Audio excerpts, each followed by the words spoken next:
What's up, everyone? Welcome back. Today, we're diving deep into Cable Love and Chrome issue number 5. We're talking about war zones, dinosaurs, broken timelines, and one man's desperate attempt to hold on to the woman who once saved him, even if she doesn't remember who he is anymore.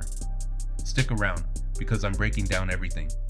Alright, so we start the story in Salvation Bay, before everything went to hell.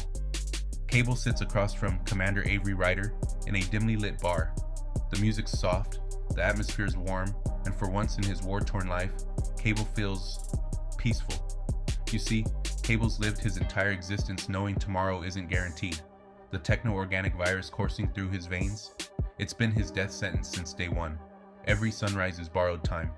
But Avery, she changed everything. She gave him something he never thought he'd have. A reason to stay in one place, one time, one moment. Avery says, "Got time for one last round, cowboy?" But they're supposed to be prepping for a mission involving a Conclave refinery. Avery doesn't care about that right now. She just wants to have a drink with Cable, because who knows if this fight with the Conclave will be their last. Cable raises his glass. To tomorrow, and everything it brings.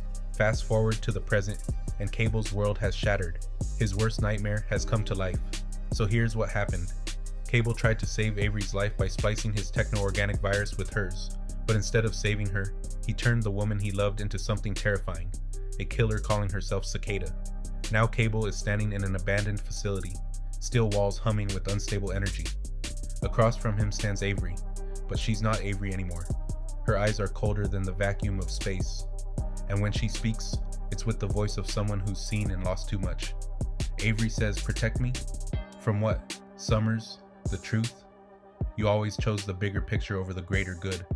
I've seen who you are, inside and out. Now it's my turn to set things right." Cable is horrified when he realizes that Avery, now Cicada, has been hunting him across time. But while Cable remembers every battle they've fought, every conversation they've had, Avery hasn't lived through them yet. She's hunting him from his future, but it's still her past. Talk about a temporal headache. What follows is one of the most intense chase sequences you'll ever hear. Cicada vanishes into the time stream with the simple voice command, "Time slide by 1. Cable's not about to let her go. "Lock onto her signal and punch me a portal," he tells his AI companion Bell. "We stop her now, or the time stream shatters." So they chase each other, a chase that spans millennia. First stop, New York 2099. Hovering cars, traffic screaming past, ozone burning Cable's lungs as he tears through the chaos. His techno-organic arm is the only thing keeping him from becoming roadkill. But Avery? She's stronger now, meaner. The virus didn't just change her, it amplified everything she was. Before Cable can reach her, she's gone again. Another portal, another jump through time. Next, the Eastern Front, Russia, 1944. They crash land in the middle of World War II, in the heart of one of history's bloodiest battles. Snow whips across the battlefield, shellfire tears the sky apart, and Cable realizes they've made hell feel even worse. "You don't know where you've taken us," Cable shouts over the chaos. Cicada's response, "Maybe not, Summers, but I know how to spot a minefield." With every jump, the time stream fractures a little more. Cable can barely track her movements as she stretches minutes into days, turning his past into a gauntlet of blood and paradox. History itself starts rewriting mid-breath, and Cable's running out of options.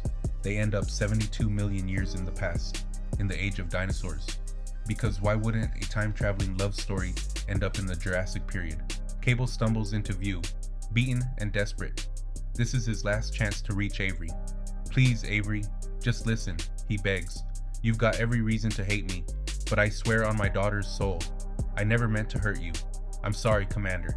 You mean more to me than you'll ever know. Just tell me how to make this right." Cicada's response is cold as ice. "Oh, cowboy," still with the silver tongue. But we're way past talk now. And then a T-Rex bursts from the tree line and swallows Cable whole. Our time-traveling hero just became dinosaur food. But here's where it gets really crazy. Cable blasts his way out of the T-Rex. He escapes and asks Bell where Cicada is headed, and they discover that Cicada is going back to the beginning. Back to Roxon Tower, year 3077, the moment that started it all. The time stream is unraveling. Reality itself is coming apart at the seams, and Cable has to face not just Cicada, but his own past self, because apparently this story needed to get even more complicated. Now there's two versions of the same people, all pointing weapons at each other. Past Cable thinks present Cable has gone rogue. Present Cable is trying to save everyone. And Cicada? She's ready to burn it all down. Trust me, soldier. Stand down, Cable tells his younger self, or we all suffer. But Past Cable isn't having it. He opens fire, aiming for Cicada, and that's when everything changes. Avery, not Cicada, but Avery, throws herself in front of the blast. The woman Cable thought he'd lost forever sacrifices herself to save him. No time, soldier, she whispers as she dies in his arms. Remember what you did? When you spliced your virus into mine, you gave me the power to reshape it. And Past Cable is just standing there like, oh, shoot, because present Cable is pissed. He glares at his younger self and says, you just made the biggest mistake of your life, you sorry bastard. Lucky for you, I'm setting this to stun. Then, boom, he blasts Past Cable straight into the time stream. Now, during this whole thing, the facility's power core got damaged in the crossfire. If it explodes, millions will die. Worse yet, with all the temporal energy built up, the entire time stream could collapse. There's only one solution, and Avery knows it. Find a place to ditch that core, somewhere safe, she tells him. Cable and Avery share one last kiss. Cable says, damn it, Avery, we should have had more time. Avery says, that's just it, cowboy. It's never about how much time we get, only how we use it. Cable drags the power core into the deepest corners of time itself, feeling reality tear apart around him.